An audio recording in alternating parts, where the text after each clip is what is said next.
Hey, real quick, we got another view of that Stearman crash in Winnie, Texas, where the pilot owner decided he was going to fly the Stearman home after the parade instead of tow the Stearman home like he apparently did coming to the parade.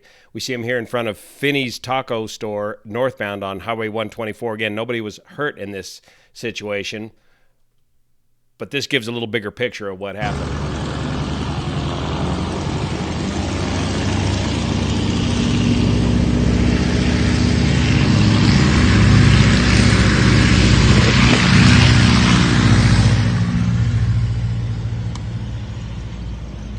Oh shoot, he's in the grass.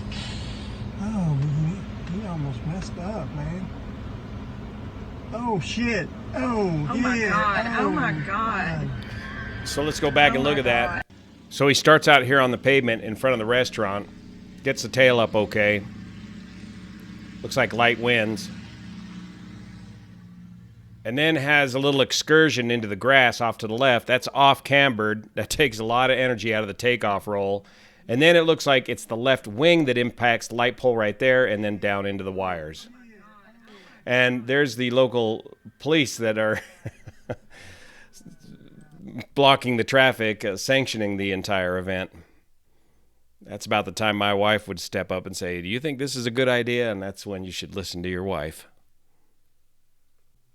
So if we look down here at the distance in Winnie, Texas at Chef Finney's Fine Seafood Tacos, northbound on Highway 124, it looks like we've got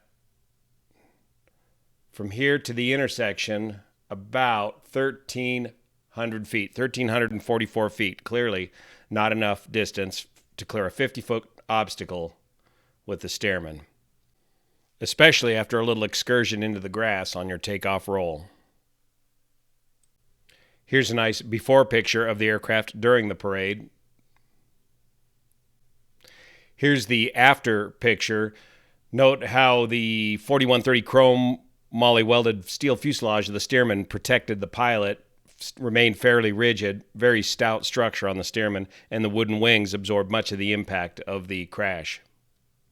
Now, we've all done stupid things in our airplane. Let this be a reminder. I don't want to beat this guy up too much. Let this be a reminder to all of us to not do stupid things in our airplanes. A couple other quick house cleaning things before I got to take off for work. If you're interested in the oil spill off of Huntington Beach in Southern California, about a 20-mile long oil spill, come on over to Wolfie Korn's aviation website. He's got a wonderful video that he shot from his Grumman aircraft showing the spill like you've never seen before on the mainstream media, and he flies right down the beach illustrating the whole thing and explaining a bit of the situation. Wolfie Korn, he's done great work in the past showing us back when all the aircraft were grounded during the pandemic and what the freeways of LA looked like during the shutdown, and also I believe he also retraced some of Kobe Bryant's steps, that fatal flight on that helicopter. He's done some great work. Go support Wolfie Korn. Like and subscribe.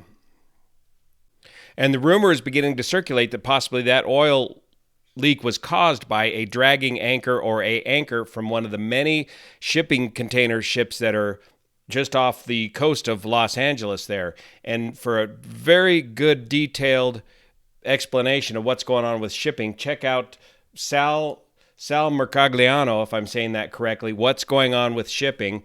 He hasn't addressed the anchor possibility issue yet, but he goes into great detail to help us understand why these ships are backing up and what's going on with the shipping industry. And it's a much more detailed story than you're hearing anywhere else in the media. He gets into the details. It's much more than just COVID related. Very, very interesting. And this is what I love about YouTube, is that we are able to get a handful of really qualified specialists in their field that could keep us up to date much better than anybody else. Thanks so much for your support of this channel, especially over on Patreon. It makes this content possible as the congressmen on the Hill right now debate how they're going to control this kind of content in the future. See you here.